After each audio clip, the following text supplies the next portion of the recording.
मुल्क भर में इंसदादे पोलियो मुहिम के दौरान मुस्तकबिल के बीमारों को अपाहज होने से बचाने का मिशन जारी है। डॉक्टर जरका का कहना है कि पोलियो के खात्मे के लिए उलमा और सिविल सोसाइटी को अपना किरदार अदा करना होगा। तफसीलात मुजफ्फरगढ़ से राव कामरान की रिपोर्ट में। पोलियो फ्री पाकिस्तान बनाने का मिशन, नन्हे फूलों के अच्छे मुस्तकबिल के लिए जतन। पोलियो के खात्मे की मुहिम के दौरान महकमा सेहत मुजफ्फरगढ़ की जानिब से सेमिनार का इनेकाद किया गया, जिसमें उलमा इकराम, ताजरों, सहाफियों और सिविल सोसाइटी के नुमाइंदों ने शिरकत की। सेमिनार का मकसद पोलियो के खात्मे के लिए शहरियों में शऊर उजागर करना था।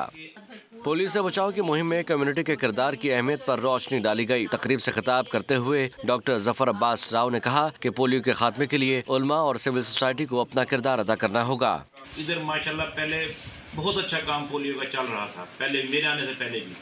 अब भी मतलब काम बेहतर है, लेकिन क्योंकि हमारी टीमें बढ़ा दी गई थी बहुत ज़्यादा, क्योंकि काम को आसान करने के लिए पहले एक एक टीम को 100-100, 150-150, 200-200 घर करने पड़ते थे। अब टीमों की आसानी के लिए ना अब मैक्सिमम घर 80 कर दिए। शुरा ने इस बात पर जोर दिया कि बच्चों को उम्र भर की माजूरी से बचाने के लिए हम सबको आगे बढ़कर काम करना होगा। कैमरामैन चौधरी जवाद के साथ राव कामरान, बोल न्यूज, मुजफ्फरगढ़। सब्सक्राइब करें और बेल दबाएं ताकि कोई खबर रह न जाए।